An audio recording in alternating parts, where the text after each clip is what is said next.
The Hell's Paradise anime has officially debuted, and with its release has come a flood of new people who are just hearing about this series for the first time. Some wonder if this is just another run-of-the-mill battle shonen. Some wonder if this anime is the next Chainsaw Man. And some just want to know what the hell Hell's Paradise is about, and if it's even worth checking out for themselves. If you are one of the people who is questioning getting into Hell's Paradise for any reason, just sit tight, because I'm about to give you the crash course, non-spoiler guide to Hell's Paradise in order to help you decide if this series is right for you. Hell's Paradise is a 127 chapter series written and illustrated by Jigokuraku, a previous assistant of the Chainsaw Man author Tatsuki Fujimoto. This prior experience has led Jigokuraku to creating a series that is very reminiscent of Chainsaw Man in both its rough and wild art style and its extremely violent and brutal fights. Because of the many tonal and general aesthetic similarities, many fans of Chainsaw Man have come to gravitate towards Hell's Paradise and its world, and as such, Hell's Paradise has garnered the respect and general positivity of a community of fans that I think have pretty good taste. And just like with the Chainsaw Man manga, MAPPA is the studio that has taken on the adaptation of Hell's Paradise, and as such, at least in the visual department, it is expected to excel, much like Chainsaw Man and Jujutsu Kaisen have in the past year. Now, with all this background information being established, what is Hell's Paradise actually even about? Hell's Paradise is a story that follows a ninja named Gabimaru. Gabimaru is a criminal sentenced to death after the betrayal of his ninja clan, and after surviving many different forms of execution in a way that is just absolutely badass, Shigeru Simon, a professional beheader, is ready to take the life of Gabimaru. The ninja resists despite his claims of being hollow and not caring about anyone or anything, including his own life, but as his actions betray his words, Shigeru is able to pull the truth out of him. Gabimaru cares very deeply about his wife that he left back in his village. In fact, it's the reason that he even betrayed the clan in the first place. And using this motivation, Shigeru gives Gabimaru an ultimatum. He can either die here, left to be beheaded by Shigeru Simon, or potentially get an out and a pardon from his crimes. If he is willing to go to the other side, if he is willing to go to a dangerous and mysterious island in search of an elixir of life, he can get a pardon from his crimes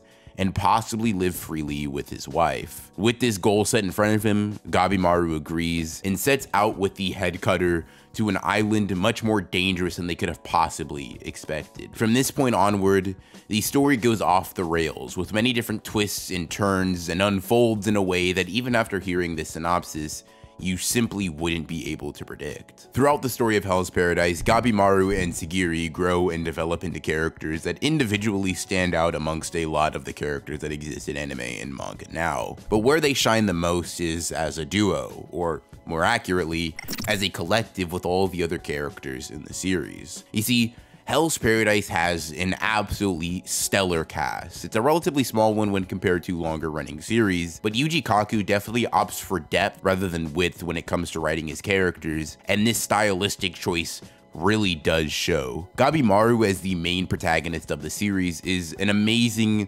well-written character that stands shoulder to shoulder with the likes of Denji and Yuji in terms of quality. But not only is he written to this caliber of writing, but Shigeru Simon and several other characters in the series are just as compelling, just as cool, just as badass, and just as likable as Gabimaru, making for a group of characters that you can't help but like. The main ensemble fits like a glove, and while a majority of them are hardened criminals that wouldn't bat an eye when taking a life, they are all able to come together in a way that is simply fun to watch and just genuinely adorable in some instances, as weird as that may sound. I won't spoil who joins the crew permanently per se, or what exactly their relationships develop to be, but I will say that this is one of the most fun groups of people to read about in any anime or manga in recent memory, and it's an absolutely stunning cast in every sense of the word. And just like with every other good battle shonen, this series not only has good characters, but it also has good fights. The manga especially does an amazing job of keeping the conflict entertaining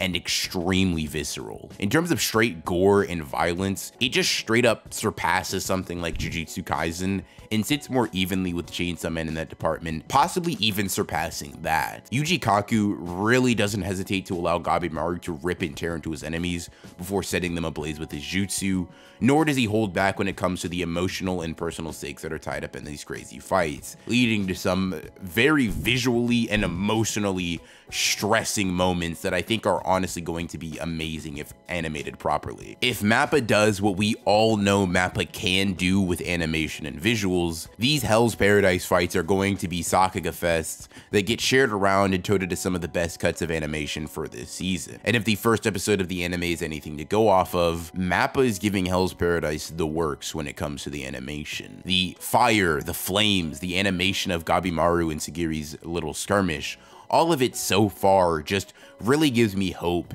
and general optimism when it comes to looking at the Hell's Paradise anime and how it is going to potentially come out. Now, with all of this being said, with all of the praise that I've been giving it, could this anime, could this series still possibly be a generic piece of schlock? And the short answer is no. The longer answer is definitely not. For all of the reasons I've been talking about and more, Hell's Paradise is a unique series that is not just unique and bad or unique to be unique, but it's a series that is uniquely good in a way that still holds some of the feel that old shonen have. It's not a demographic defining work by any means, it still holds to some of the conventional tropes that shonen have, but if you are tired of some very old, very stale tropes, like the inner demon trope, the three-man squads, and even characters being teenagers that attend some form of school, you don't have to worry about any of that. None of that applies to Hell's Paradise. And in terms of structure and even just the basic age range of the cast, Hell's Paradise is extremely unique and extremely fresh. Now, does that make it the next Chainsaw Man? No, and I actually think that's a good thing. Not only is it its own series, despite some similarities to Chainsaw Man visually and tonally, but I don't even think it needs to be. I don't think it would benefit from being super similar to Chainsaw Man in that regard. And while some may like Chainsaw Man more, I think Hell's Paradise has a very good argument for being just as good as that series. And even from a popularity standpoint, I think that Chainsaw Man pre-anime adaptation was in a slightly different tax bracket than Hell's Paradise was before its anime debuted. So to be completely honest on that front, I don't think that it's going to become this shonen monster in the same way that things like Jujutsu Kaisen, Demon Slayer, and Chainsaw Man became. But to be completely honest, I think that's okay as well. It doesn't need to be Chainsaw Man in terms of its execution, nor does it need to be Chainsaw Man in terms of its popularity. Because I think that even if it doesn't perform the way that Chainsaw Man or even Jujutsu Kaisen did in terms of popularity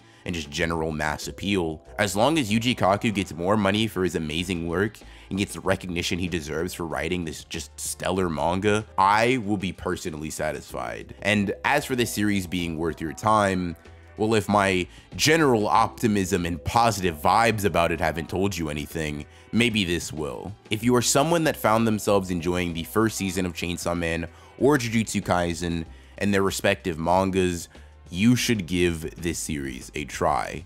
As I've tried to make clear numerous times, there isn't going to be a 100% overlap. In fact, there are many things that Hell's Paradise does differently from these other two mentioned series, but I think the series is similar enough to be something that I would recommend to JJK and Chainsaw Man fans, but I also think it's super different and it has a fun take on a uniquely handled premise with characters and motivations that'll keep you invested until the very end. So if that and everything else that I talked about in this video sounds like fun or just even remotely interesting, give the first episode a watch and see how you feel. It's honestly a series that I think from the first episode, you'll know if you're at least interested in watching more. So if you don't like it from the first episode, if you think it's boring, if you have no interest in the character motivations, I honestly could say this is one of the few series that I would recommend you just put down right then and there, because I think while Hell's Paradise gets better, it's something that puts its best foot forward. It really does do a good job of having an amazing and interesting start. So if it's something that doesn't interest you or engage you from the very beginning, it might just not be for you.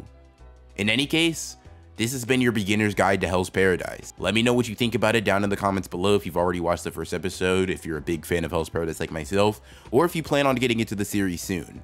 I hope you all enjoyed the video, and I hope to see you in the next one.